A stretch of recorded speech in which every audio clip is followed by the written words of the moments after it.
안녕하세요, 시청자 여러분. 오늘 들려드릴 이야기는 바로 이겁니다. 시어머니는 제게 친자 검사를 강요했고 남편도 거기에 동의했어요. 저는 이렇게 맞받아쳤죠. 당신 아이면 지울 거고 아니면 낳을 거예요. 이 한마디에 시댁 식구들은 평생을 후회 속에 살게 되었습니다. 저는 식탁 위에 산부인과 서류를 올려놓았습니다. 사디 초음파 사진에는 아이의 모습이 선명하게 담겨 있었죠.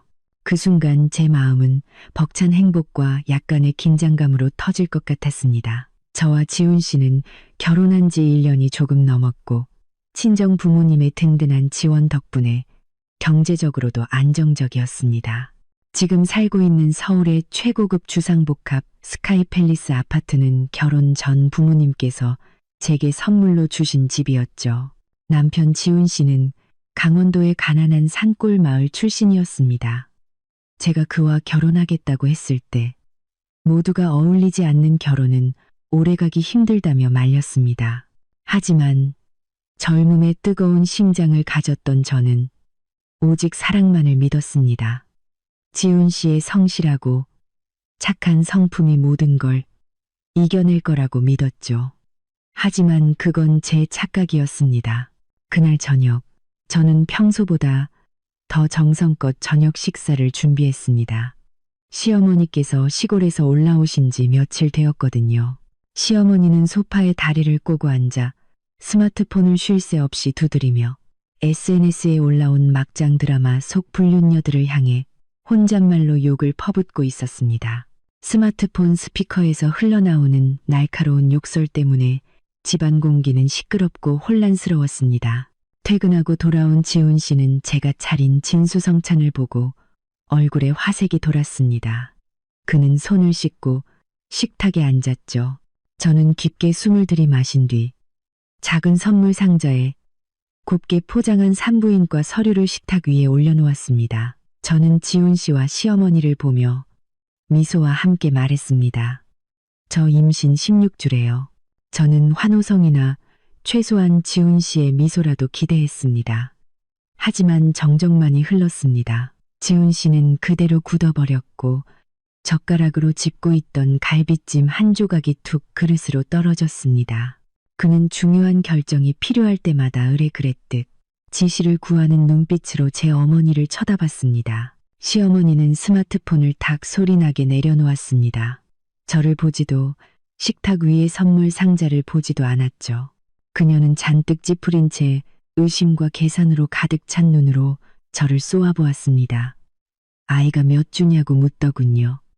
저는 솔직하게 거의 4개월이 다 되어간다고 대답했습니다. 그러자 그녀는 비웃음을 날렸는데 그 웃음의 등골이 오싹해졌습니다.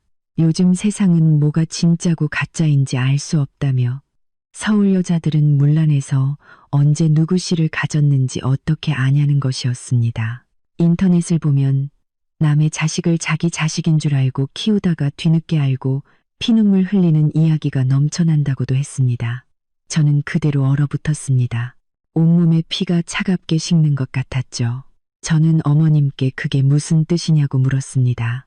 시어머니는 애두르지 않았습니다. 확실하게 하기 위해 당장 친자 검사를 해야 한다고 대놓고 말했습니다. 요즘 기술이 좋아서 양수 검사인지 뭔지를 하면 뱃속 아이의 아빠가 누군지 바로 알 수 있다고 했습니다. 자기 집안은 가난해도 뼈대 있는 가문이라 어디서 굴러먹던 뼈다귀인지 모를 피가 섞이는 건 절대 용납할 수 없다고요. 저는 남편 지훈 씨를 돌아봤습니다. 제 평생의 동반자가 아내의 명예를 지켜주리라 믿었죠. 하지만 제가 그토록 사랑했던 남자, 지훈 씨는 밥그릇에 고개를 쳐박고 있었습니다. 저는 목소리를 가다듬고 어머니의 제안에 대해 어떻게 생각하는지 물었습니다. 지훈 씨가 고개를 들었지만 그의 눈빛은 저를 피했습니다. 그는 무기만 한 목소리로 말했지만 그 한마디 한마디는 비수처럼 제 심장에 박혔습니다. 엄마 말씀도 일리가 있어. 내가 요즘 출장이 잦았고 당신은 친구들도 많이 만나잖아. 조심해서 나쁠 건 없지. 그냥 검사받아. 떳떳하면 무서울 게 없잖아. 내 아이가 확실하면 뭐가 두려워서 검사를 못해. 제 귀가 멍멍해졌습니다. 알고 보니 남편과 시댁 식구들 눈에 저는 믿을 수 없는 해픈 여자일 뿐이었습니다. 이 고급 아파트, 이 편리한 생활, 모두 제가 그에게 안겨준 것인데 그 대가가 이런 치욕적인 의심이란 말인가요? 제가 사랑했던 지훈 씨의 착함은 이제 비겁하고 한심하기 짝이 없는 나약함으로 제 앞에 본색을 드러냈습니다. 저는 시어머니와 지훈 씨의 눈을 차례로 똑바로 쳐다봤습니다. 마음속의 고통은 순식간에 극도의 경멸감으로 바뀌었습니다. 친자 검사를 원한다고. 좋다. 소원대로 해주겠다. 하지만 그 대가는 절대 가볍지 않을 것이다. 스카이 팰리스의 넓은 거실이 숨 막힐 듯 답답해졌습니다. 천장에 화려한 크리스탈 샹들리에가 마치 제 기구한 운명을 비웃는 듯 반짝였습니다. 시어머니는 여전히 거만한 태도로 제가 굴복하기를 기다렸습니다. 제가 울고불고 매달리거나 결백을 증명하기 위해 발악할 거라고 생각했겠죠. 그건 나약한 여자들이나 하는 반응입니다. 저희 세연은 저를 존중하지 않는 자들 앞에서 결코 비굴해지지 않을 겁니다. 저는 허리를 꼿꼿이 펴고 옷매무새를 가다듬었습니다. 이상할 정도로 침착한 태도였죠. 저는 날카로운 눈빛으로 지훈 씨를 쏘아보며 물었습니다. 다시 한번 물을게요. 정말 내가 이 뱃속 아이 양수 검사에서 친자 확인하길 바라요? 지훈 씨는 여전히 양쪽 눈치를 보는 괴로운 표정을 지었지만 마마보이 근성은 숨길 수 없었습니다. 그는 우물쭈물하더니 궤변을 늘어놓았습니다. 그냥 절차일 뿐이야. 당신이 검사 받으면 엄마도 안심하시고 집안도 조용해지잖아. 안심, 조용, 그 두 단어가 어찌나 쓰라리게 들리던지요. 결국 아내와 자식의 명예와 건강보다 제 어머니의 안심이 더 중요하다는 거군요.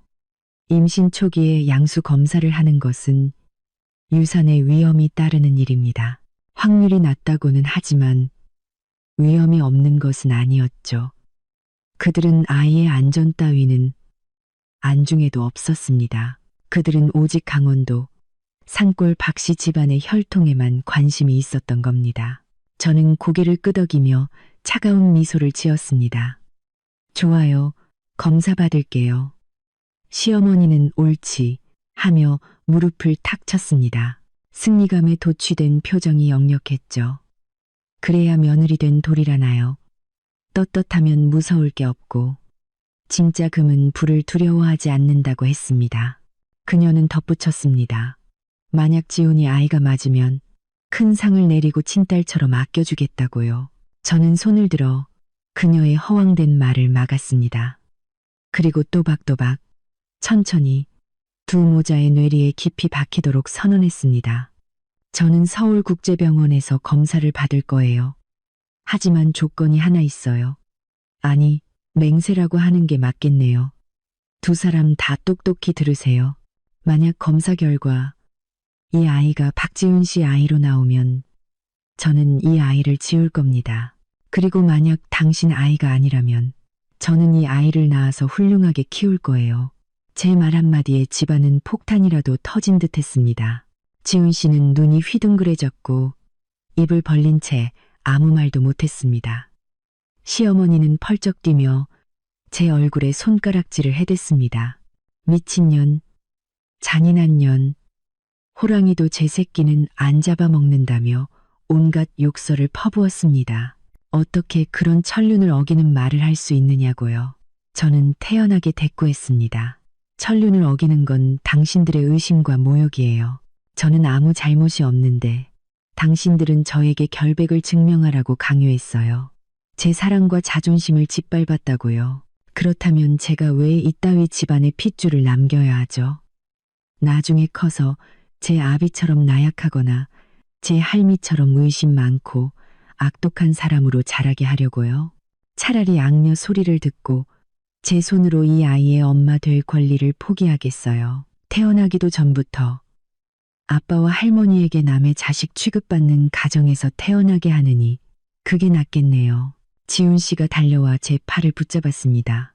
목소리가 갈라져 있었죠. 세연아, 너 미쳤어. 무슨 소리를 하는 거야? 우리 아이잖아. 저는 그의 손을 뿌리치고 완전한 타인을 보듯 차갑게 그를 쳐다봤습니다. 당신이 어머니 편을 들어 친자 검사를 요구한 그 순간부터 우리 사이에 우리라는 말은 사라졌어요. 당신이 이 결혼을 그리고 이 아이를 직접 죽인 거예요.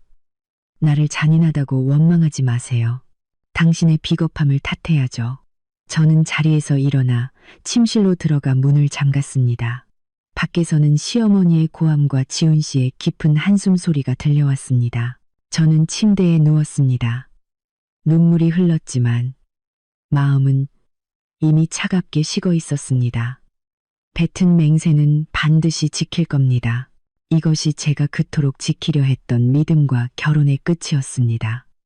그 격렬한 다툼이 있고 이틀이 지났습니다. 저는 지훈 씨에게 얼음장처럼 차가운 태도를 유지했습니다. 우리는 한 집에 살았지만 그림자처럼 서로를 스쳐 지나갔고 한마디 말도 섞지 않았죠. 저는 그들 모자와 마주치는 것을 피하기 위해 일찍 출근하고 늦게 퇴근했습니다. 그러던 어느 날 오후 입덧 때문에 몸이 좋지 않아 평소보다 일찍 퇴근했습니다. 18층 엘리베이터에서 내리자마자 저희 집에서부터 시끄러운 소리가 새어나왔습니다. 현관문은 활짝 열려 있었고 역한 냄새가 코를 찔렀습니다. 그것은 닭과 오리 냄새, 퀴퀴한 청국장 냄새, 오래된 마대 자루에서 나는 냄새였습니다. 저는 미간을 찌푸리며 집 안으로 들어섰고 눈앞에 펼쳐진 광경에 경악했습니다.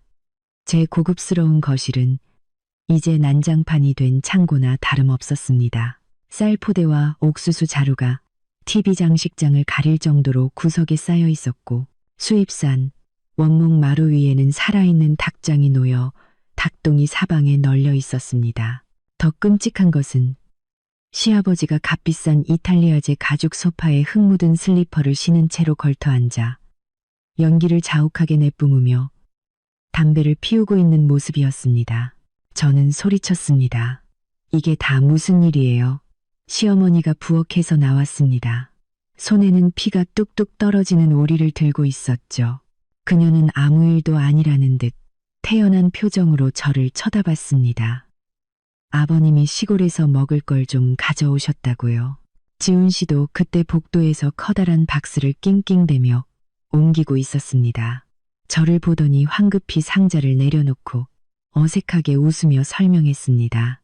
부모님께서 시골집 팔고 땅 담보로 대출받아서 올라오셨어. 우리 장손 돌봐주시려고 아예 같이 살기로 했거든. 저는 청천벽력 같은 소리를 들었습니다. 아예 같이 살기로 했다고요? 왜 이 집의 주인인 저는 아무것도 모르고 있었죠? 저는 목소리를 높여 물었습니다. 누구 마음대로 그런 결정을 해요. 이 집은 제 집이에요. 결혼 전 제 명의로 된 재산이라고요. 여기서 살든 뭘 하든 제 허락을 받아야 할 거 아니에요. 시아버지는 담배 연기를 뿜으며 누런 이빨을 드러내고 비웃었습니다. 새아가 말 한 번 잘한다? 시집 왔으면 남편을 따라야지. 내 집이 곧 내 남편 집이고 내 남편 집이 곧 우리 집 아니겠냐. 우리가 땅까지 다 팔아서 돈 싸들고 올라온 건 다 우리 장손 잘 되라고. 이 집안 일으키려고 그런 거다. 고마운 줄은 모르고 어디서 버릇없이. 저는 분노로 온몸이 떨렸습니다. 처음부터 다 계획된 것이었습니다. 제 임신 소식을 듣자마자 시골의 퇴로를 모두 끊고 서울로 올라와 빌붙을 작정이었던 겁니다. 제 최고급 아파트를 자신들의 난민 수용소로 만들 셈이었을까요? 저는 바닥에 오물과 커튼에 밴 담배 냄새, 제 사적인 공간을 침범한 무질서하고 저급한 풍경을 보았습니다. 제 인내심은 바닥을 드러냈습니다. 저는 지훈 씨에게 제대로 설명하라고 요구했습니다. 그는 머리를 극적이며 말했습니다. 우리 집 넓잖아. 방도 3갠데 부모님이 방 하나 쓰시는 게 뭐 어때서. 식구는 많을수록 좋지. 좋기는 뭐가 좋다는 말입니까? 그들은 저를 무시하고 집주인으로서의 제 권리를 짓밟았습니다. 그들은 강원도 산골의 지저분하고 비위생적인 생활 방식을 그대로 가져와 제 집에 강요하고 있었습니다. 시어머니는 제가 날을 세우자 울고불고 난리를 치기 시작했습니다. 제가 돈 좀 있다고 시골 사람 무시하는 못돼 먹은 며느리라며 소리쳤습니다. 자기가 여기 올라온 건 며느리 감시해서 밖에서 바람 피우고 이상한 핏줄 들여오는 꼴을 막기 위해서라고 했습니다. 그녀는 심지어 이제부터 이 집의 모든 경제권을 자기가 관리하겠다고 선언했습니다. 저는 비웃었습니다. 관리요? 아니면 강탈이겠죠? 저는 단호하게 말했습니다. 이 집은 제 명의로 된 제 집입니다. 저는 집주인을 존중하지 않는 사람에게는 방 한 칸도 내어줄 수 없어요. 저는 그들에게 당장 이 쓰레기들을 치우고 여기서 나가라고 요구했습니다.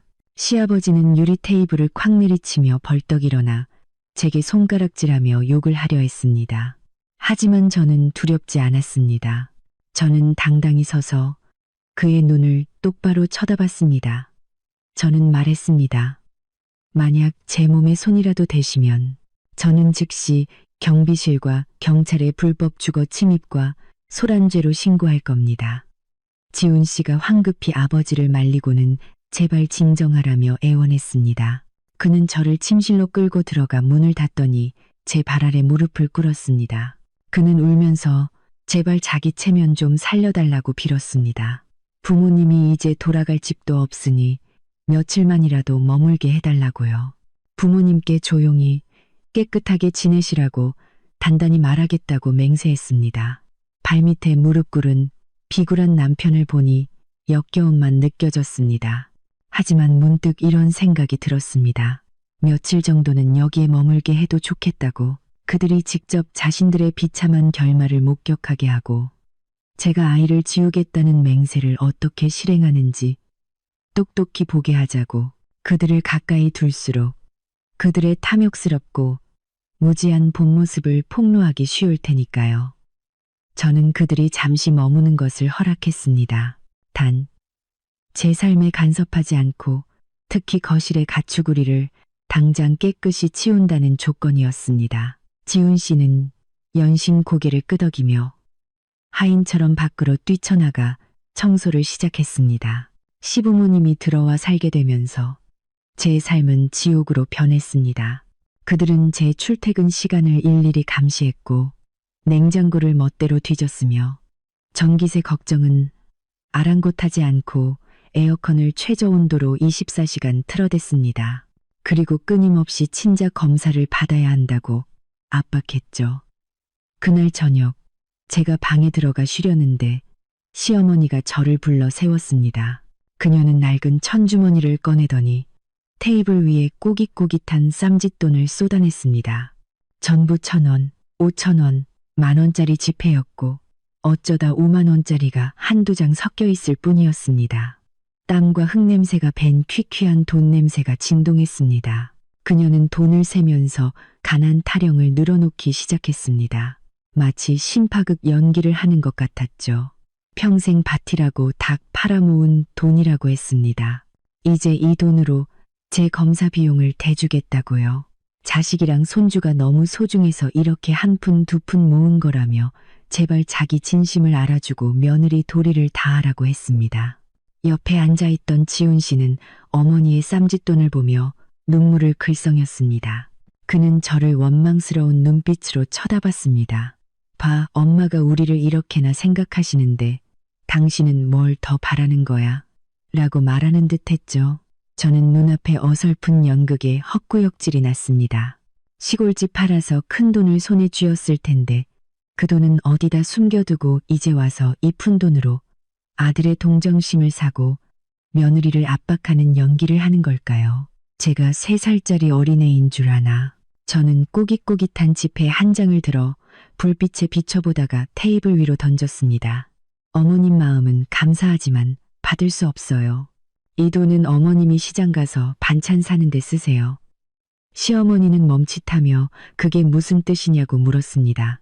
저는 태연하게 스마트폰을 꺼내 서울국제병원의 웹사이트를 열고 진료비 안내 페이지를 그들에게 보여주었습니다. 저는 이미 최고급 양수 검사 패키지를 예약했어요. 국내 최고 권위의 교수님들이 직접 참여해서 정확도와 상무 안전을 보장하는 상품이에요.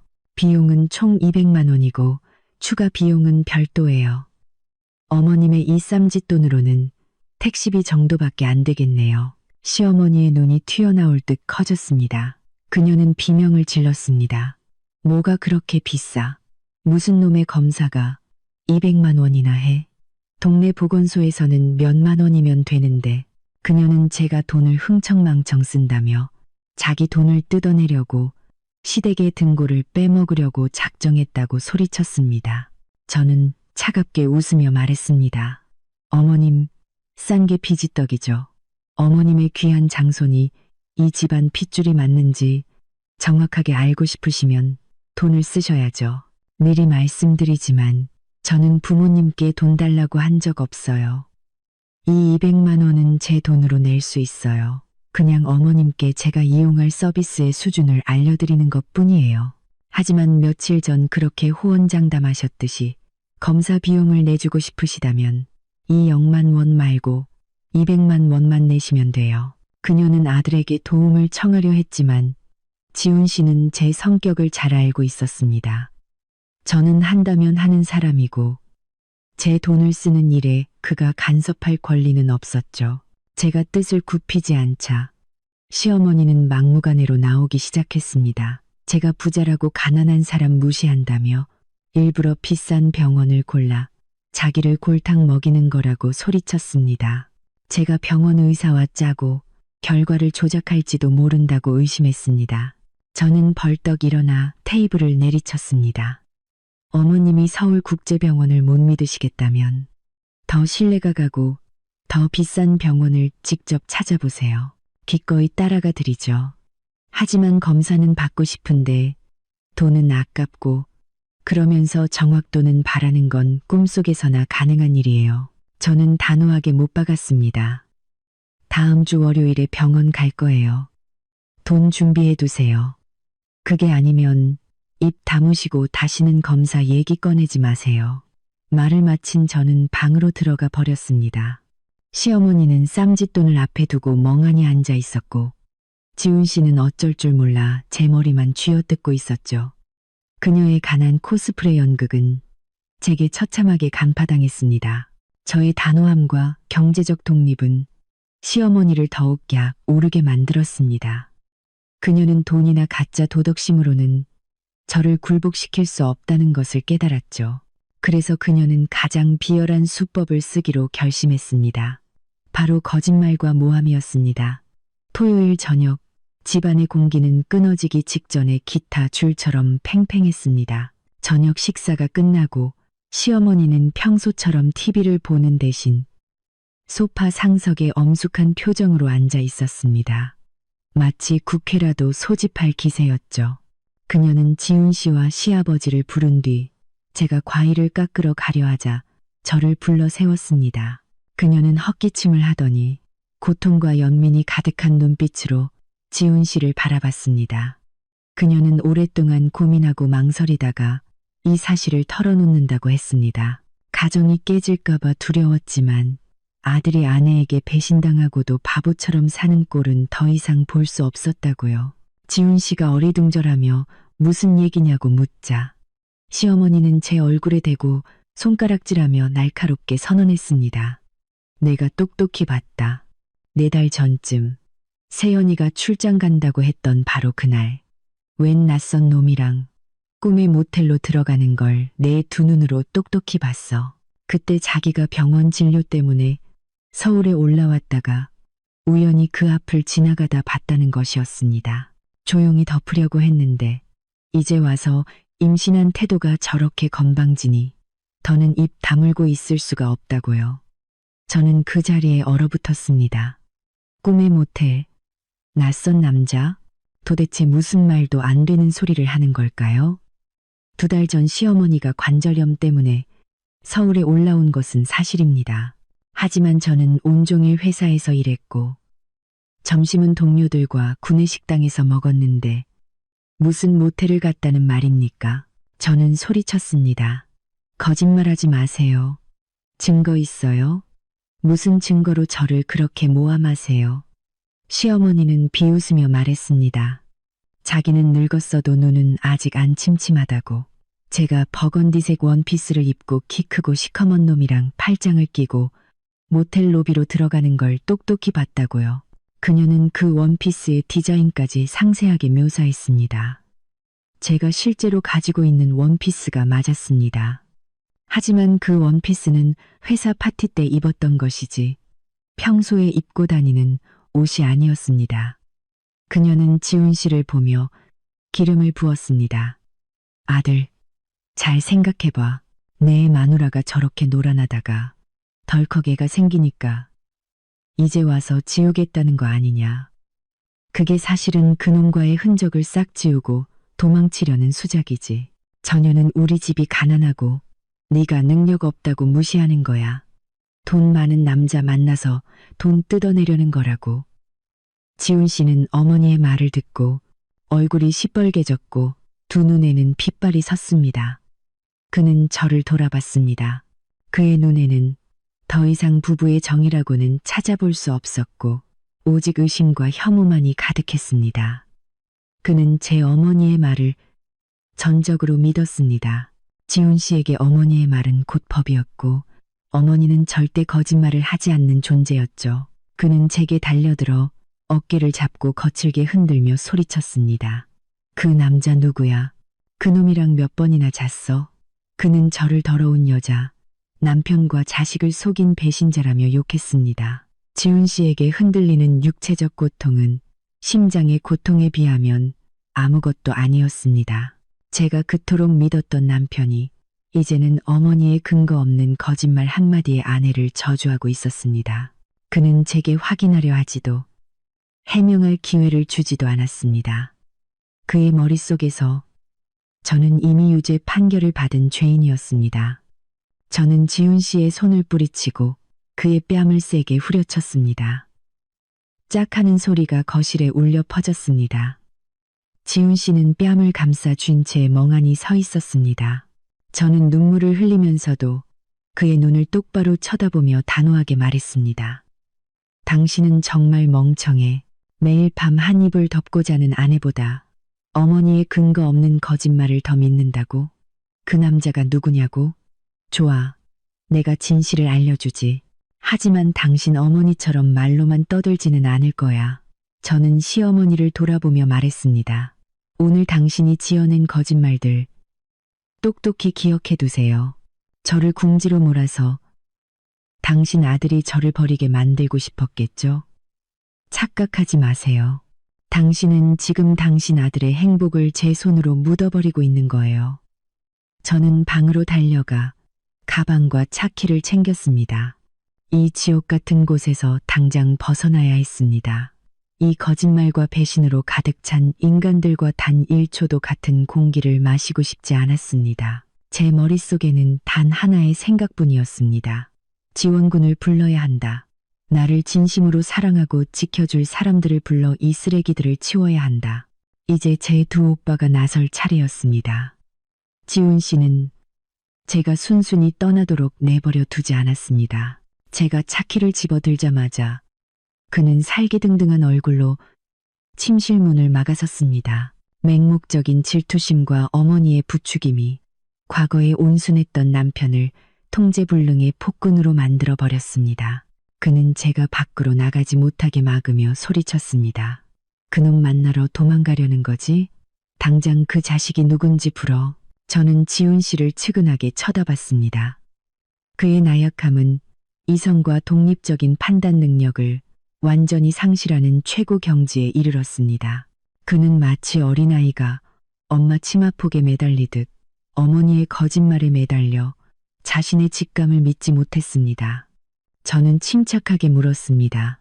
당신, 나랑 산 세월이 얼만데 내가 당신을 속이는 기미라도 보였어요? 제 월급은 당신이 관리했고 어딜 가든 뭘 하든 다 보고했어요. 제 핸드폰은 항상 아무데나 두었고 당신이 원하면 언제든 볼 수 있었어요. 그런데 고작 어머니의 증거 없는 말 한마디에 이 모든 걸 무너뜨릴 수 있어요. 지훈 씨는 잠시 주춤하며 눈빛이 흔들렸습니다. 하지만 바로 그 순간 거실에서 시어머니의 날카롭고 아기의 찬 목소리가 들려왔습니다. 지훈아, 전현 말에 속지 마. 바람피운 년들은 원래 혓바닥이 긴 법이야. 버르장마리를 단단히 고쳐놔야 해. 어머니의 목소리를 듣자 지훈 씨는 마치 제 프로그래밍이라도 된 듯 다시 눈을 부릅뜨고 제게 버건디색 원피스와 꿈의 모텔에 대해 따지기 시작했습니다. 자기 어머니는 절대 틀린 말을 하지 않는다며 어머니가 자기를 어떻게 키웠는데 사람 보는 눈 하나는 정확하다고 했습니다. 저는 큰 소리로 웃었습니다. 쓰디쓴 웃음소리가 사방벽에 부딪혀 울렸습니다. 그래, 당신은 정말 당신 어머니의 착한 아들이네. 너무 착해서 멍청할 지경이야. 어머니가 사람 보는 눈이 정확하다고? 그럼 왜 나 같은 여자를 며느리로 들였을까? 예전에는 나더러 참하고 조신하다고 칭찬하지 않았나? 이제 이 집을 차지하려고 나를 내쫓고 싶으니까 있지도 않은 이야기를 지어내는 건데 당신은 그것도 곧이곧대로 믿는구나. 저는 지훈 씨를 세게 밀쳤습니다. 분노의 힘은 저를 이상할 정도로 용감하게 만들었습니다. 저는 그의 얼굴에 대고 쏘아붙였습니다. 나 어디 안 가. 여긴 내 집이야. 내가 여기서 당신 어머니의 진짜 얼굴과 당신의 비겁함을 만천하에 드러낼 거야. 지훈 씨는 아까 맞은 뺨에 대한 보복으로 손을 들어 저를 때리려 했지만 그의 발은 허공에서 멈췄습니다. 아마도 마지막 남은 양심의 가책이나 제 불타는 눈빛에 대한 두려움이 그를 막았을 겁니다. 저는 한 걸음 물러나 핸드폰을 꺼내 들었습니다. 이 세상에서 유일하게 무조건적으로 나를 믿고 지켜주는 두 남자에게 전화할 거야. 당신과 당신 가족들은 두고 봐.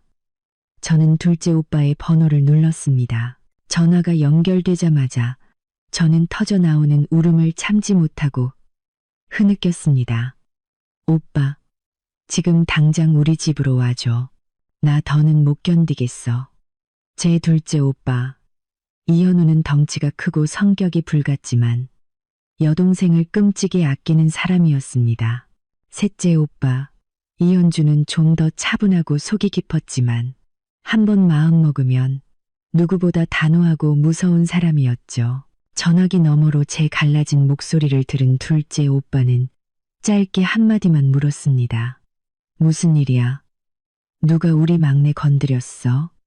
그리고는 전화를 끊었습니다. 저는 알았습니다. 15분 안에 진짜 폭풍이 이 아파트를 덮칠 것이라는 걸. 하지만 그 폭풍은 쓰레기를 쓸어버릴 정화의 폭풍이었습니다. 오빠들을 기다리는 동안 저는 시댁 식구들 맞은편 1인용 소파에 앉았습니다. 시어머니는 여전히 의기양양한 표정을 거두지 않았습니다. 그녀는 저를 흘겨보며 누구를 부르든 소용없다고 했습니다.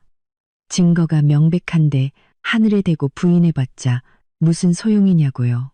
시아버지는 다리를 떨며 담배를 뻑뻑 피워댔습니다. 여자들 일에는 관심 없다는 듯한 태도였지만 귀는 쫑긋 세우고 있었죠. 지훈 씨는 초조하고 불안한 얼굴로 방안을 서성였습니다. 그는 제 두 오빠의 성격을 잘 알고 있었습니다.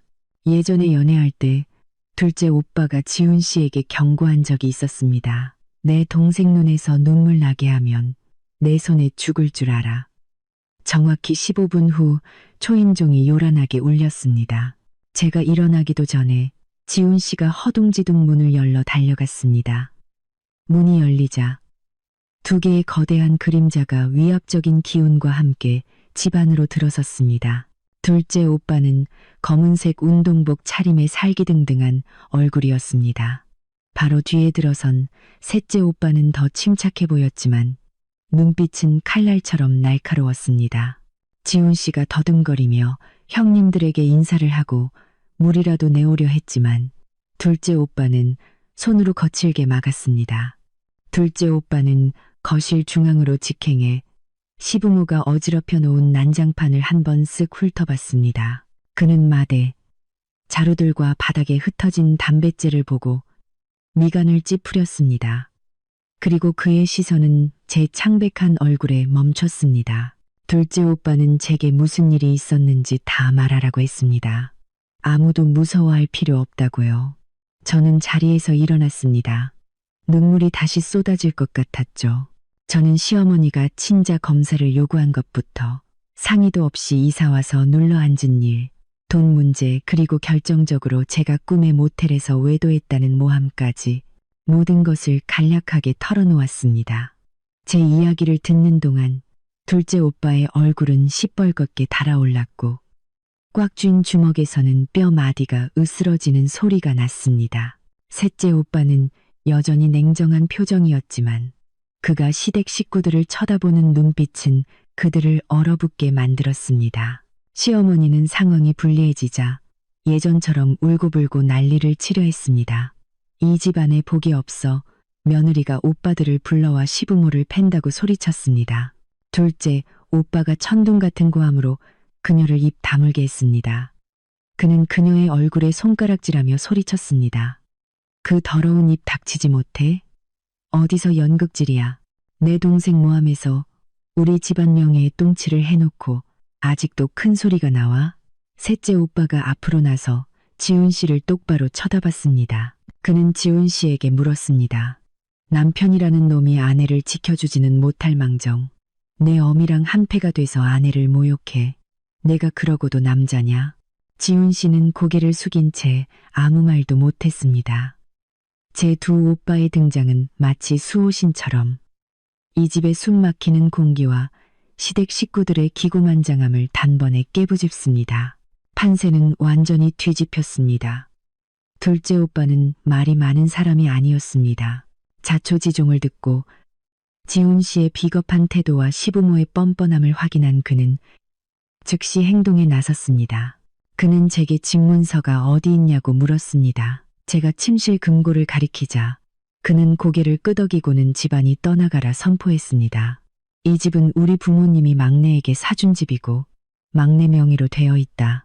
이제 우리 막내가 낯선 사람들이 이 집에 있는 걸 원치 않으니 전부 당장 짐 싸서 꺼져. 시어머니가 펄쩍 뛰며 자기는 시어머니이니 아들 집에 살 권리가 있다고 소리쳤습니다. 누가 감히 자기를 쫓아내냐며 악을 썼습니다. 둘째 오빠는 비웃으며 말했습니다. 착각하지 마시죠. 여긴 당신 아들 집이 아니라 내 동생 집입니다. 당신 아들이 여기서 사는 것도 다 마누라 덕인 줄 아세요. 말을 마친 둘째 오빠와 셋째 오빠는 소매를 걷어붙이고 행동을 개시했습니다. 두 사람은 쌀, 옥수수 포대와 냄새나는 닭장이 쌓여있는 구석으로 성큼성큼 걸어갔습니다. 둘째 오빠는 포대 두 개를 송뭉치처럼 가볍게 들어올려 현관으로 가 복도에 쿵 소리나게 던져버렸습니다. 셋째 오빠는 닭들이 홱홱거리는 닭장을 들고 가차없이 밖으로 내던졌습니다. 시아버지는 자신의 재산이 내동댕이 쳐지는 것을 보고 달려들어 막으려 했습니다. 그는 욕을 하며 셋째 오빠를 때리려 했지만 셋째 오빠가 한 손으로 가볍게 밀치자 비틀거리며 소파에 주저앉았습니다. 셋째 오빠는 나이 먹고 힘도 없으면 얌전히 앉아서 몸이나 챙기라고 으르렁대며 경고했습니다. 지훈 씨는 아버지가 밀쳐지는 것을 보고 달려들어 말렸습니다. 그는 둘째 오빠를 붙잡고 제발 이러지 말라고 차근차근 이야기하자고 애원했습니다. 둘째 오빠는 지훈 씨를 뿌리치며 눈을 부릅떴습니다. 내 마누라가 내 어미한테 모욕당할 때는 왜 차근차근 이야기하자고 안 했어? 이제 와서는 너무 늦었어. 10분 만에 제 거실은 깨끗해졌습니다. 시부모의 지저분하고 냄새나는 짐들은 모두 아파트 복도에 어지럽게 널브러졌습니다. 둘째, 오빠는 그들이 차지하고 있던 침실까지 들어가 옷가지와 낡은 이불 보따리까지 모조리 밖으로 던져버렸습니다. 일을 마친 둘째 오빠는 손을 털며 지훈 씨 가족 앞에 섰습니다. 그는 문을 가리키며 한마디만 했습니다. 꺼져. 시어머니는 힘으로는 안 되겠다고 판단했는지 전략을 바꿔 때를 쓰기 시작했습니다. 그녀는 거실 바닥에 드러누워 발버둥치며 서럽게 울부짖었습니다. 저는 그 광경을 보면서도 마음이 조금도 흔들리지 않았습니다. 저는 오빠들에게 저들까지 밖으로 끌어내 달라고, 집 더럽히지 말라고 말했습니다. 두 오빠는 각각 한쪽씩 시어머니의 겨드랑이를 붙잡고 그녀가 발버둥치며 소리 지르는 것에도 아랑곳하지 않고 쓰레기 포대처럼 문 밖으로 질질 끌어냈습니다. 시아버지와 지훈 씨도 풀이 죽어 그 뒤를 따랐습니다.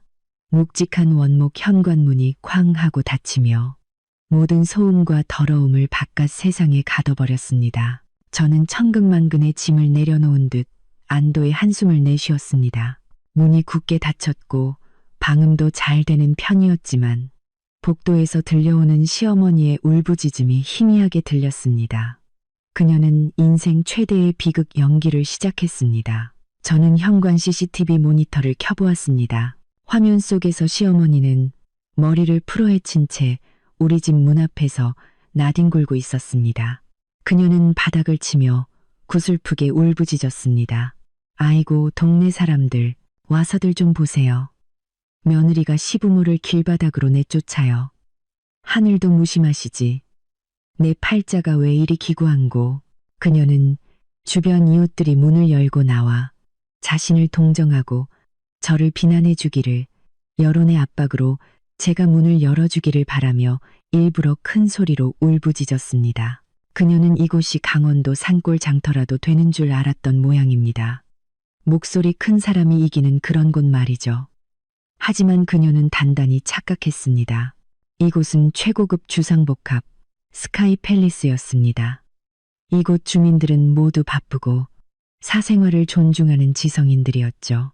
그들은 퇴근하면 문을 닫고 이웃과 교류하는 일도 거의 없으며 소음을 극도로 싫어했습니다. 길고 텅 빈 복도에는 아무도 없었고 오직 그녀 자신의 울음소리만이 섬뜩하게 울려 퍼졌습니다. 가끔 엘리베이터를 타러 지나가는 사람이 있었지만 그들은 불쾌하고 딱하다는 눈빛으로 그녀를 한번 힐끗 쳐다보고는 서둘러 발걸음을 옮길 뿐이었습니다. 아무도 멈춰서서 무슨 일이냐고 묻지 않았고 아무도 동정하지 않았습니다. 심지어 어떤 사람은 악취 나는 닭장 옆을 지나가며 코를 막고 얼굴을 찌푸리기도 했습니다. 집안에서 CCTV 화면을 보던 두 오빠는 비웃었습니다. 셋째 오빠가 말했죠. 배우는 삼류인데 무대를 잘못 골랐네. 소리 지를수록 자기 얼굴에 침 뱉기지. 30분쯤 관계가 없는 통곡을 계속하자 시어머니의 목소리는 쉬어버렸습니다. 그녀는 지쳐서 벽에 기대 앉아 거친 숨을 몰아쉬었습니다. 시아버지는 담배를 피워댔고 그 연기 때문에 복도의 화재 경보기가 삑삑거리며 울렸습니다. 지훈 씨는 벽에 기댄 채 넉나간 표정으로 서 있었습니다. 저는 화면 속 지훈 씨를 보며 그가 무슨 생각을 하고 있을지 궁금했습니다. 과연 조금이라도 후회하고 있을까요? 아니면 여전히 저를 잔인하다고 원망하고 있을까요?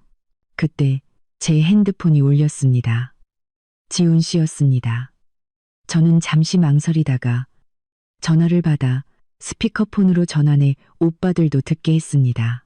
지훈 씨의 원망 섞인 피곤한 목소리가 들려왔습니다. 당신 정말 너무하는 거 아니야? 그래도 우리 부모님인데 문 열어줘. 무슨 일이든 문 닫고 우리끼리 이야기하자. 부모님 연세도 많으신데 이렇게 차가운 복도에 계시다가 병이라도 나면 당신이 책임질 거야?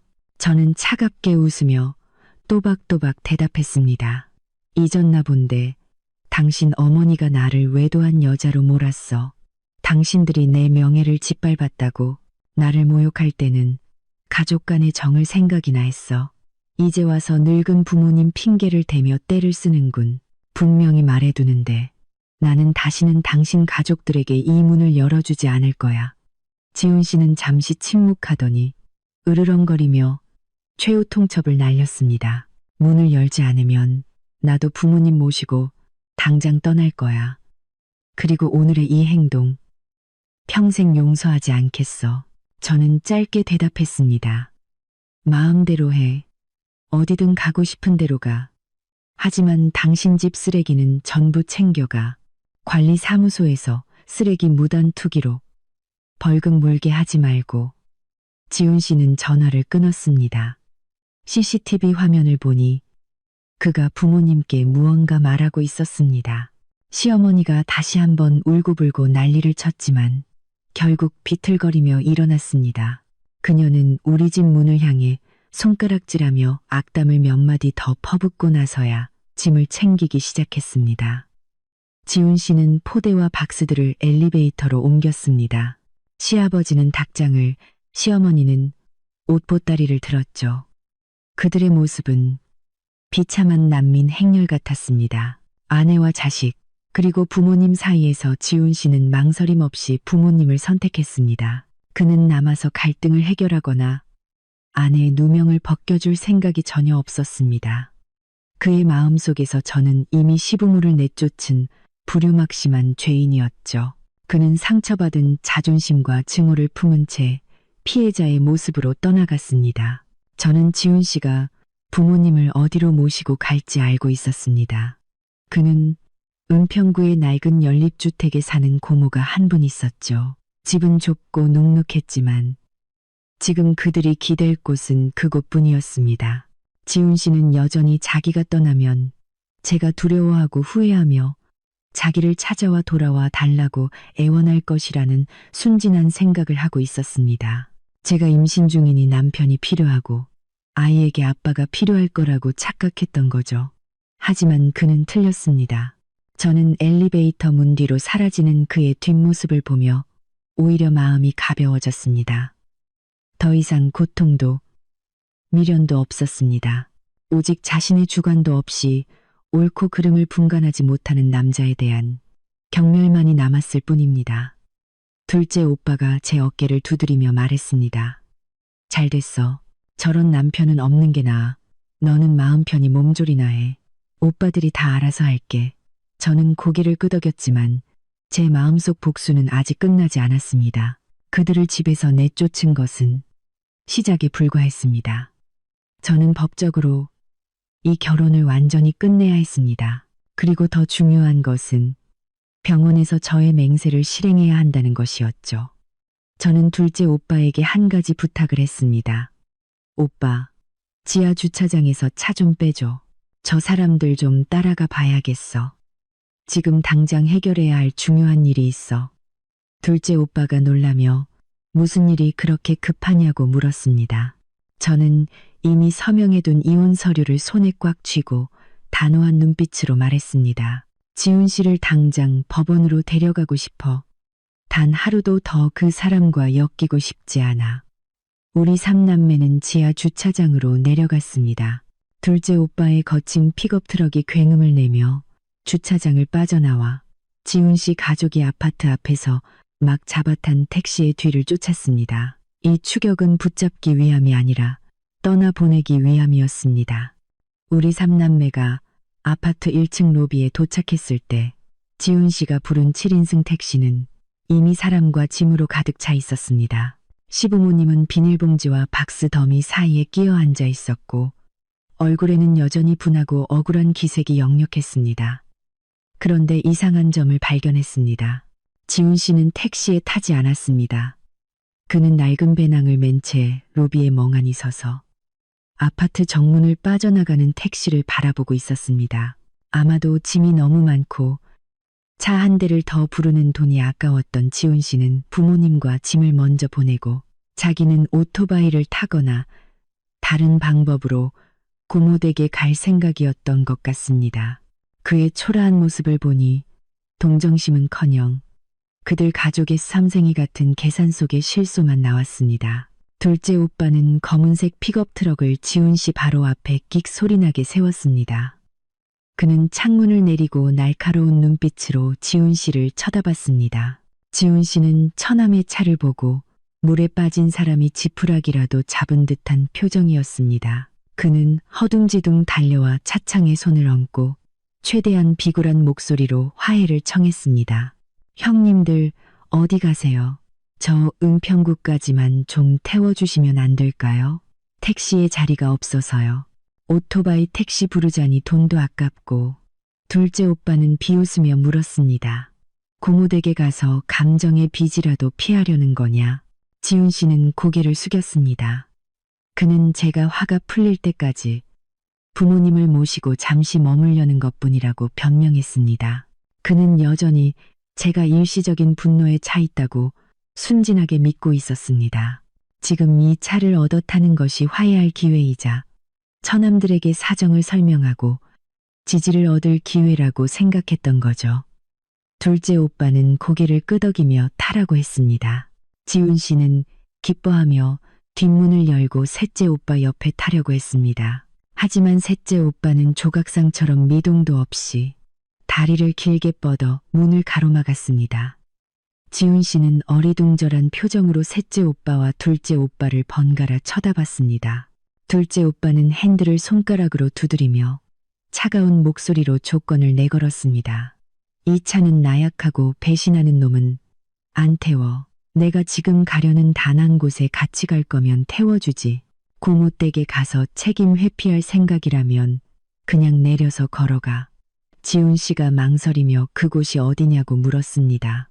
둘째 오빠는 대답 대신 엔진 시동을 걸며 으르렁댔습니다. 갈 건지 말 건지 빨리 결정해. 너랑 신랑이 할 시간 없어. 지훈 씨는 쨍쨍 내리쬐는 햇볕과 자신의 텅 빈 지갑을 번갈아 보더니 마지못해 고개를 끄덕였습니다. 그는 처남들이 평소처럼 자신을 술집이나 카페에 데려가 훈계하려는 것이라고 생각했습니다.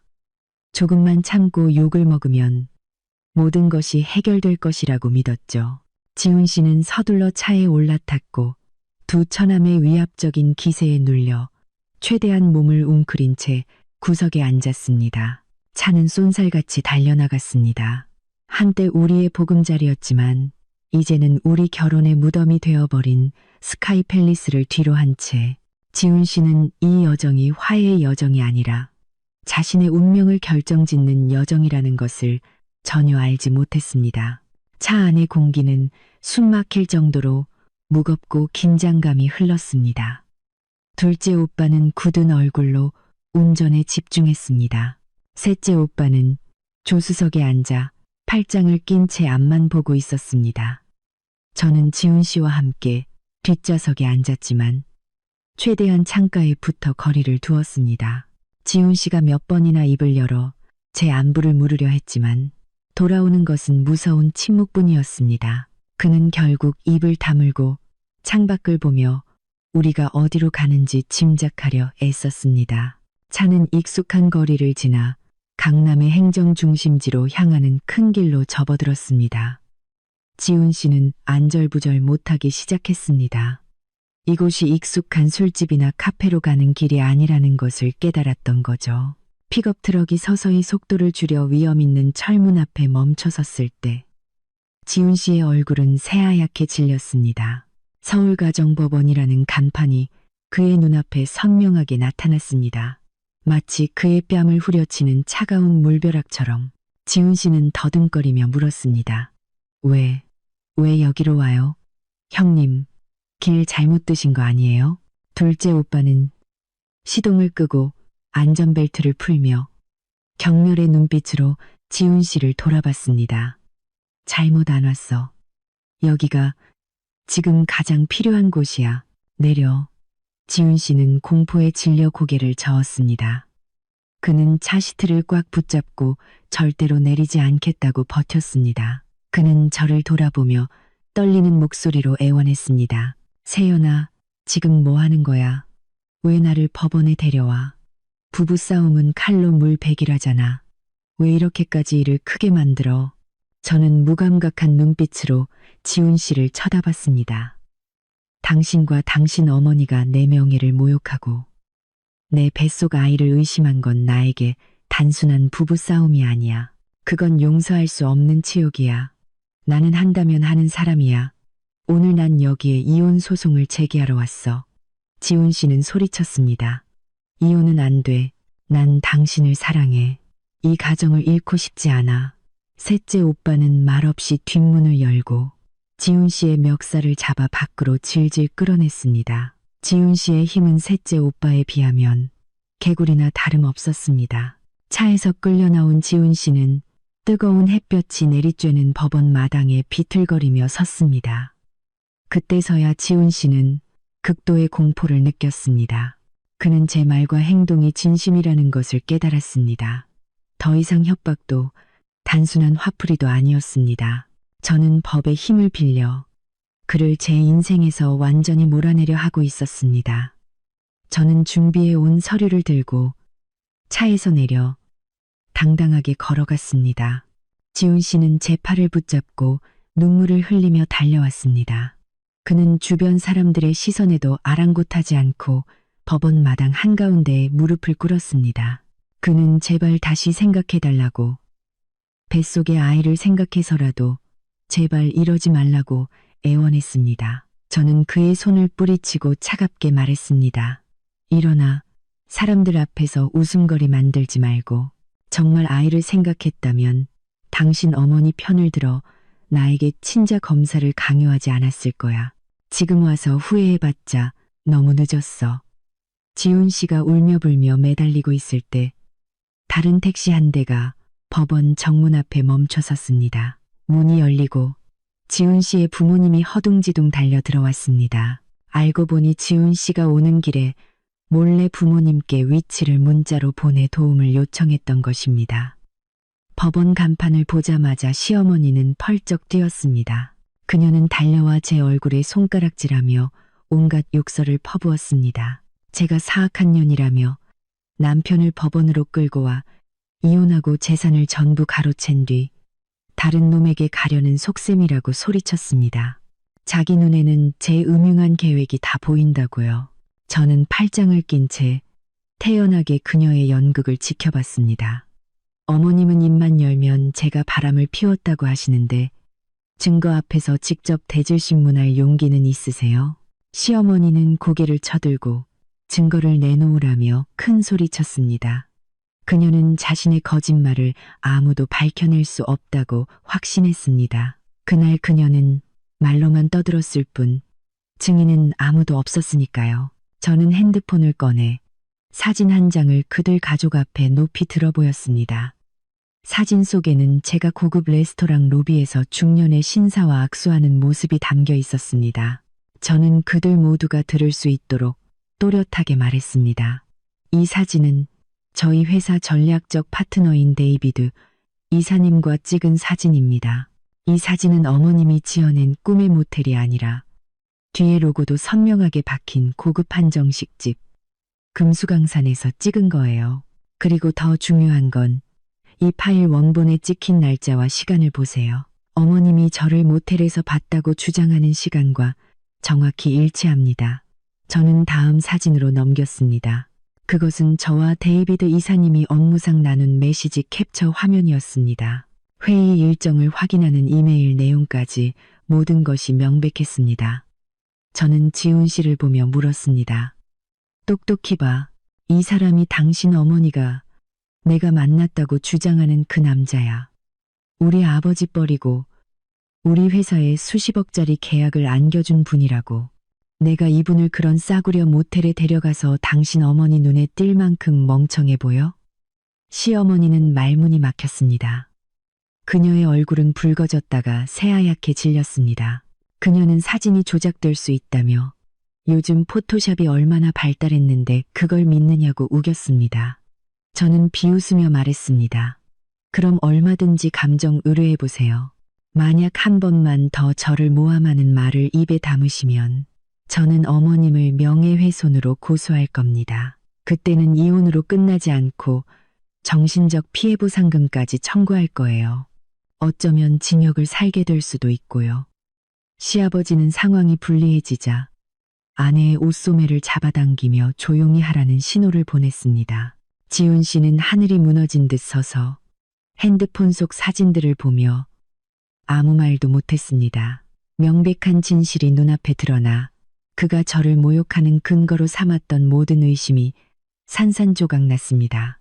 그는 자신이 얼마나 끔찍하고 어리석은 실수를 저질렀는지 깨달았습니다. 저는 법원 마당에 멍하니 서 있는 시댁 식구들을 뒤로하고 서류 접수처로 향했습니다. 지훈 씨가 허둥지둥 뒤를 따랐고 그의 부모님도 이전의 기세등등한 모습은 온데간데 없이 불안한 얼굴로 그 뒤를 타샀습니다. 저는 지훈 씨를 끌고 접수처로 들어갔습니다.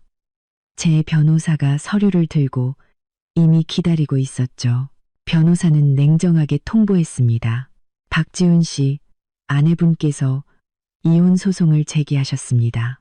지훈 씨는 법원 직원에게 부부간의 작은 오해일 뿐이라며 화해하고 싶다고, 이혼은 절대 원치 않는다고 말했습니다.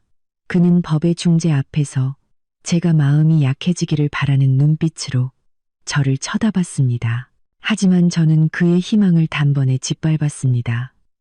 저는 직원에게 법의 절차를 존중하며 조정기간에 성실히 임하겠다고 말했습니다. 하지만 제 입장은 확고하며 이혼 외에 다른 길은 없다고 못 박았습니다. 우리 사이의 문제는 오해가 아니라 인격과 신뢰에 대한 짓밟음이었습니다. 한번 깨진 신뢰는 절대로 다시 붙일 수 없는 법이죠. 저는 지훈 씨를 돌아보며 차갑게 마지막 일격을 가했습니다. 조정기간이 이 결혼 생활을 연장해 줄 거라고 기대하지 마. 법원에서 연락 오기를 기다리는 동안 나는 당신 가족들의 요구대로 친자 검사를 진행할 거야. 그리고 결과가 나오자마자 만약 아이가 당신 아이라면 나는 이혼 절차가 끝나든 말든 상관없이 즉시 아이를 지우겠다는 맹세를 실행할 거야. 지훈 씨는 온몸에 힘이 빠져나가는 듯 했습니다. 그는 더듬거리며 말했습니다. 어떻게 그렇게 잔인할 수가 있어. 아이는 아무 죄도 없잖아. 저는 비웃으며 말했습니다. 아이는 죄가 없지. 하지만 나약한 아버지와 거짓으로 가득 찬 집안의 피를 물려받았어. 나는 내 아이가 그런 끔찍한 가정에서 태어나 고통받고 당신들의 장난감으로 살아가게 하고 싶지 않아. 내 결정은 변하지 않아. 시어머니는 밖에서 엿듣다가 다시 한번 소리를 지르며 뛰어들려 했지만 시아버지에게 입이 막힌 채 의자로 끌려갔습니다. 그녀는 제 단호함에 진짜 공포를 느끼기 시작했습니다. 장손을 잃는 것보다 자신들의 황금알을 낳는 거인 저를 잃는 것이 더 두려웠던 겁니다. 접수처를 나와 우리는 둘째 오빠가 주차장에서 차를 빼오기를 기다리며 벤치에 앉았습니다. 숨 막히는 침묵이 흘렀습니다. 잠시 생각에 잠겨있던 시어머니가 갑자기 태도를 바꿨습니다. 더 이상 욕을 하거나 감정에 호소하지 않고 가장 현실적인 문제, 바로 돈 이야기를 꺼냈습니다. 그녀는 헛기침을 하더니 인연이 끝났으니 어쩔 수 없지만 이혼은 깔끔하게 해야 한다고 했습니다. 혼인 기간 동안 형성된 재산은 반으로 나눠야 한다고요. 그녀는 긴 목록을 읊기 시작했습니다. 우리가 사는 스카이팰리스 아파트의 절반을 요구했습니다. 결혼 전에 산 집이지만 결혼 후에 지훈 씨도 가구를 사거나 수리하는 데 기여했으니 지분이 있다고 주장했습니다. 제가 타고 다니는 국산 세단의 절반도 요구했습니다. 심지어 결혼식 때 시부모님이 줬던 축의금도 돌려달라고 했습니다. 사실 그 돈의 대부분은 자신들이 맡아준다며 가져갔으면서 말이죠. 지훈 씨는 어머니를 말리지 못하고 부끄러움에 고개를 숙이고 있었습니다. 그는 재산의 출처를 명확히 알고 있었지만 어머니의 탐욕과 부추김에 침묵으로 동조했습니다. 그 무모한 요구에 암묵적으로 동의한 셈이죠. 저는 시어머니의 유치하고 탐욕스러운 모습에 연민을 느꼈습니다. 저는 가방에서 이혼 서류가 아닌 재산증명 서류 뭉치를 꺼냈습니다. 저는 서류를 돌멩이 벤치 위에 탁 소리나게 내려놓았습니다. 눈 똑바로 뜨고 잘 보세요. 이건 혼인신고 3개월 전에 제 단독 명의로 구매, 등기 이전까지 완료된 아파트 매매 계약서입니다. 이건 제네시스 자동차 등록증이고요. 이것 역시 회사 프로젝트 성과금으로 산 제 개인 재산입니다.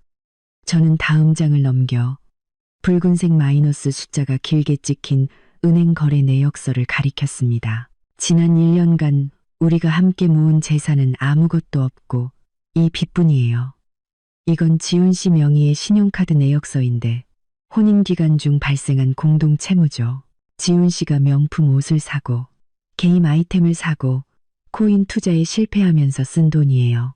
총 빚이 5천만 원에 달하네요. 법에 따르면 개인 재산은 각자 소유하고 공동 채무는 반으로 나눕니다. 제가 당신들에게 집이나 차를 나눠달라고 하지 않는 것만으로도 다행인 줄 아세요. 이혼하면 저는 이 빚이 당신의 유흥비로 발생한 개인 채무라고 주장할 겁니다. 당신 혼자 원금과 이자를 다 갚아야 할 거예요. 한 푼의 공동 재산도 기대하지 마세요. 만약 갚지 못하면 법원에 재산 압류나 급여 차압을 신청할 거고요. 5천만 원이라는 빚액수에 시어머니는 입을 떡 벌리고 거의 기절할 뻔했습니다. 그녀는 지훈 씨에게 달려들어 뺨을 후려치며 집안 말아먹을 놈, 망나니 같은 놈이라고 욕했습니다. 아들이 돈을 잘 버는 줄 알았는데 알고 보니 빚더미에 앉아 있었던 거죠. 재산을 나눠 가질 꿈은 산산조각 났습니다. 이혼으로 한몫 챙기기는커녕 이제 그들 가족은 귀한 아들이 남긴 막대한 빚을 떠안게 되었습니다. 저는 돈 때문에 서로를 물어뜯는 그들 가족의 모습을 보며 통쾌함을 느꼈습니다. 그것이 그들의 탐욕과 무지가 치러야 할 때가였습니다. 일주일 후 운명의 날이 밝았습니다. 이른 아침 저는 두 오빠와 함께 서울국제병원에 도착했습니다.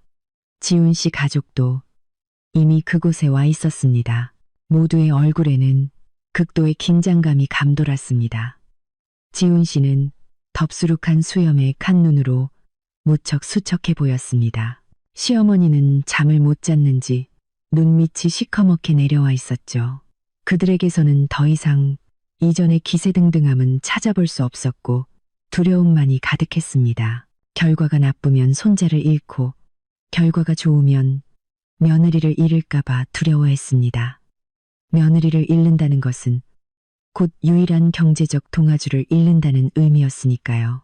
저는 담담하게 의사 선생님의 진료실로 들어갔습니다. 지훈 씨 가족도 제 뒤를 바짝 따랐습니다. 직접 검사를 진행했던 과장님은 봉인된 서류 봉투를 들고 있었습니다. 그는 숨죽여 기다리는 얼굴들을 한 번 훑어보고는 천천히 봉투를 열었습니다. 그는 또렷하게 결과를 발표했습니다. 태아와 박지훈 씨의 DNA 샘플을 분석한 결과 친자 관계 확률은 99.99%로 확인되었습니다. 뱃속의 아이는 박지훈 씨의 친자가 확실합니다. 의사의 말이 끝나자마자 진료실은 아수라장이 되었습니다. 지훈 씨는 흡 소리를 내며 통곡하며 바닥에 주저앉았습니다. 그는 울면서 웃었고 하늘에 감사하다는 말을 중얼거렸습니다. 시어머니는 무릎을 탁 치며 환호성을 질렀습니다. 그녀는 시아버지를 보며 조상님이 돌보셔서 박씨 집안의 대가 끊기지 않게 되었다며 기뻐했습니다. 그들은 너무 기쁜 나머지 제 존재와 제가 이전에 뱉었던 끔찍한 맹세를 잊어버린 듯했습니다. 그들의 단순하고 이기적인 생각 속에서는 아이만 지훈 씨 아이라면 모든 것이 용서될 것이라고 믿었습니다. 호랑이도 제 새끼는 잡아먹지 않는다는 속담을 믿었고 모성애가 제 마음을 돌려 다시 그들을 위해 희생하게 만들 것이라고 믿었습니다. 시어머니는 제게 다가와 180도 달라진 태도를 보였습니다. 그녀는 비굴한 미소를 지으며 제 손을 잡으려 했습니다. 내 그럴 줄 알았어. 내가 그냥 내 마음 떠보려고 한 거지. 나는 우리 애기 믿었어. 자, 지난 일은 다 잊고 이제 집에 가서 축하 파티하자. 내가 우리 며느리랑 장손 몸보신 시켜주게 닭백숙 푹 고아줄게. 저는 그녀의 손을 뿌리치고 뼛속까지 시린 차가운 눈빛으로 그녀를 쳐다봤습니다. 저는 아무 말 없이 의사 선생님을 돌아보며 진료실 안의 모든 사람을 얼어붙게 만드는 요구를 했습니다. 저는 의사 선생님의 눈을 똑바로 쳐다보며 조금의 흔들림도 없이 또렷하게 말했습니다. 선생님, 결정했습니다. 이번 수속 밟아주세요. 저 이 아이 지우겠습니다. 시어머니의 입가에서 미소가 사라졌습니다. 바닥에 주저앉아 있던 지훈 씨는 용수철처럼 튀어올라 제 어깨를 붙잡았습니다. 그는 소리쳤습니다. 무슨 소리야? 내 아이라잖아. 결과가 나왔는데 왜 아직도 지우겠다는 거야? 너 미쳤어? 저는 지훈 씨의 손을 뿌리치고 옷깃을 바로잡았습니다. 저는 그와 그의 부모님을 보며 그날의 맹세를 한 글자 한 글자 되새겨 주었습니다. 분명히 말했죠. 당신 아이면 지우고 아니면 낳겠다고. 제가 농담하는 줄 알았어요? 저는 단호한 목소리로 말을 이었습니다. 저는 제 아이가 당신들처럼 이기적이고 가부장적이고 비열한 집안의 피를 물려받게 하고 싶지 않아요. 아내와 자식을 지킬 줄 모르는 나약한 아버지와 거짓말로 며느리를 모함하는 악독한 할머니 밑에서 자라게 하고 싶지 않다고요. 당신들 집안의 유전자는 너무 끔찍해. 미래의 불행을 막기 위해 지금 제거해야겠어요. 시어머니는 제 말을 듣고 의자에 풀썩 주저앉았습니다. 얼굴에 핏기가 하나도 없었죠. 그녀는 제가 이렇게까지 잔인하고 단호할 줄은 몰랐던 겁니다. 제가 그냥 협박하는 줄 알았는데 정말로 실행에 옮길 줄은 꿈에도 몰랐던 거죠. 의사 선생님은 안타까운 눈빛으로 저를 보며 태아가 이미 많이 자랐기 때문에 수술이 산모의 건강과 정신에 큰 영향을 미칠 것이라고 조언했습니다. 다시 한번 신중하게 생각해 보라고 권유했죠. 하지만 저는 단호하게 고개를 저었습니다. 한 번의 고통으로 끝내는 게 아이를 낳아 이 엉망진창인 집안에서 불행한 삶을 살게 하는 것보다 나아요. 저는 이미 동의서에 서명했습니다. 모든 책임은 제가 지겠습니다. 저는 둘째, 셋째 오빠를 보며 고개를 끄덕여 신호를 보냈습니다. 오빠들은 제 뜻을 알아차리고 즉시 저와 지훈 씨 가족 사이에 서서 제가 간호사와 함께 수속을 받는 동안 아무도 방해하지 못하도록 견고한 벽이 되어 주었습니다. 제가 간호사를 따라 수술실로 향하는 것을 보자 지훈 씨 가족의 공포는 극에 달했습니다. 그들은 자신들이 모든 것을 잃게 되리라는 것을 깨달았습니다. 손자, 며느리, 그리고 풍족한 삶에 대한 희망까지도요. 평생 누구에게도 고개 숙여본 적 없는 시어머니가 갑자기 달려와 사람들로 붐비는 병원 복도 한가운데에 무릎을 꿇었습니다. 그녀는 제 발치까지 기어와 제 다리를 붙잡고 서럽게 울며 애원했습니다. 제발 자기 손자를 버리지 말아 달라고, 자기가 다 잘못했다고, 제발 용서해달라고 빌었습니다. 당장 시골로 내려가 다시는 나타나지 않을 테니 제발 아이만은 살려달라고 맹세했습니다. 항상 권위적인 척하던 시아버지도 떨리는 몸으로 일어서서 제게 허리를 깊이 숙였습니다. 목소리가 갈라져 있었죠. 아가야, 아비가 부탁한다. 우리가 미우면 우리를 때리고 욕해도 좋다. 하지만 제발 아무 죄 없는 아이에게 화풀이 하지는 말아다오. 지훈 씨는 어린아이처럼 울었습니다. 눈물 콧물이 범벅이 되었죠. 그는 쿵, 쿵 소리가 나도록 바닥에 머리를 떼섰고 이마에서는 피가 배어 나왔습니다. 그는 지난 세월의 부부의 정을 생각해서라도 제발 한 번만 기회를 달라고 애원했습니다. 시댁 식구 전체가 며느리에게 무릎 꿇고 비는 광경에 지나가던 사람들 모두가 쳐다봤습니다. 그들은 수군거렸습니다. 어떤 이는 동정했고 어떤 이는 호기심 어린 눈으로 쳐다봤죠. 하지만 제 마음은 이미 돌처럼 굳어 있었습니다. 저는 제 발밑에 엎드린 그들을 보며 혐오와 경멸만을 느꼈습니다.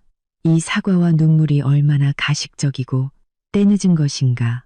그들이 나를 모욕하고 모함하고 내 명예를 짓밟을 때 오늘의 이 순간을 생각이나 했을까? 그들은 나에게 상처 준 것을 뉘우치는 것이 아니라 자신들의 이익이 위협받자 비로소 후회하는 척하는 것뿐이었습니다. 저는 차갑게 시어머니의 손에서 발을 빼냈습니다. 저는 몸을 숙여 그녀가 들을 수 있을 만큼 작은 목소리로 속삭였습니다. 너무 늦었어요, 어머님. 만약 그날 어머님이 그 더러운 입을 조금만 덜 놀렸더라면, 만약 저를 애 낳는 기계나 돈줄이 아니라 한 명의 인간으로 대했더라면 이렇게까지 되지는 않았을 거예요. 오늘 어머님이 어머님 손으로 직접 당신의 친손자를 죽인 겁니다. 저는 수술실로 들어갔습니다. 차가운 유리문이 닫히며 바깥의 소란스러운 세상과 저를 완전히 분리시켰습니다. 지훈 씨의 절망적인 외침과 병원 보안 요원들에게 끌려나가며 미친 듯이 욕을 퍼붓는 시어머니의 목소리가 들렸습니다. 하지만 그 모든 소리는 점점 작아지다 이내 사라졌습니다. 차가운 수술대 위 하얀 조명 아래 누워 눈물을 흘렸습니다. 후회해서가 아니었습니다. 세상 빛도 보지 못하고 어른들의 비극에 희생되어야 하는 작은 생명에 대한 미안함과 슬픔 때문이었습니다. 하지만 이것이 저와 아이 모두를 위한 유일한 해방구라는 것을 알고 있었습니다. 수술은 고통 속에서 몇 시간 동안 이어졌습니다. 마취에서 깨어났을 때 온몸을 감싸는 공허함과 동시에 이상하리만치 가벼운 해방감을 느꼈습니다. 저와 지훈 씨 가족을 잇던 마지막 연결고리는 영원히 끊어졌습니다. 이제 저는 그들에게 아무런 빚도 지지 않았습니다. 저는 건강 회복을 위해 이틀간 입원했습니다. 그동안 지훈 씨와 그의 부모님은 병원 정문 밖을 지켰습니다. 저를 만나 애원하거나 혹은 욕이라도 퍼부어 화를 풀고 싶었겠죠. 하지만 두 오빠가 고용한 경호원들이 제 병실을 철통같이 지켜 그들 중 누구도 제 근처에 얼씬하지 못하게 했습니다. 퇴원하는 날 저는 뒷문으로 차에 올라 오빠들과 함께 곧장 친정집으로 갔습니다. 저는 핸드폰을 끄고 모든 연락을 차단하며 제 인생에서 지훈 씨라는 존재를 완전히 지워버렸습니다. 이혼 소송은 변호사에게 모든 것을 위임했습니다. 다시는 그들의 얼굴을 보고 싶지 않았습니다. 1년 후 저는 초고층 오피스 빌딩에서 나와 가을 아침의 상쾌한 공기를 마셨습니다. 그 사건 이후 저는 완전히 다른 사람이 되었습니다. 일에 집중하여 마케팅 본부장 자리까지 올랐고 그 어느 때보다 당당하고 매력적인 여성이 되었습니다. 아이를 키우기 위해 모아두었던 돈으로 여행을 다니고 자신을 가꾸고 새로운 사업에 투자했습니다. 거래처 미팅을 가는 길에 우연히 낡은 재래시장 근처를 지나게 되었습니다. 신호대기에 차를 멈췄을 때 차창 너머로 익숙하면서도 너무나 비참해서 알아볼 수 없는 광경을 목격했습니다. 악취나는 쓰레기 더미 옆 시장 구석에서 남루한 차림의 노부부가 다른 폐지 줍는 사람과 맥주 캔 몇 개를 두고 다투고 있었습니다. 바로 제 전 시부모였습니다. 시골집을 팔고 서울에 올라왔다가 제게 쫓겨난 후 그들은 전세 보증금과 지훈 씨의 우울증 치료비로 돈을 모두 탕진했다고 합니다.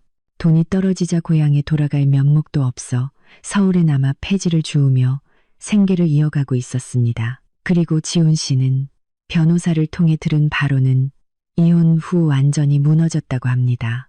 계속되는 실수와 불안정한 정신 상태로 회사에서 해고당했고 법원에서 판결한 공동 채무 절반인 5천만 원의 빚과 이자 압박을 견디지 못했습니다. 그는 술에 빠져 살다가 이제는 늙은 부모에게 손을 벌려 술을 사 마시는 알코올 중독자가 되었다고 합니다. 신호등이 녹색으로 바뀌었고 저는 엑셀을 밟았습니다. 차는 부드럽게 도로를 미끄러져 나가며 과거의 초라한 그림자를 뒤로했습니다. 통쾌하지도 안타깝지도 않았습니다. 저에게 그들은 이제 그저 스쳐 지나간 타인, 기억 속의 희미한 먼지일 뿐이었습니다. 저는 한때 작은 생명이 머물렀던 제 배를 어루만졌습니다. 저는 미소를 지으며 속삭였습니다. 엄마가 잘한 거지, 아가야. 저는 믿습니다. 다른 세상에서 제 아이는 저를 이해하고 용서해 줄 것이라고. 그리고 이 세상에서 저는 가장 찬란한 삶을 살아갈 겁니다.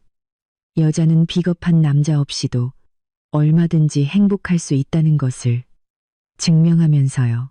끝까지 들어주셔서 진심으로 감사합니다. 다음 영상에서 다시 뵙겠습니다.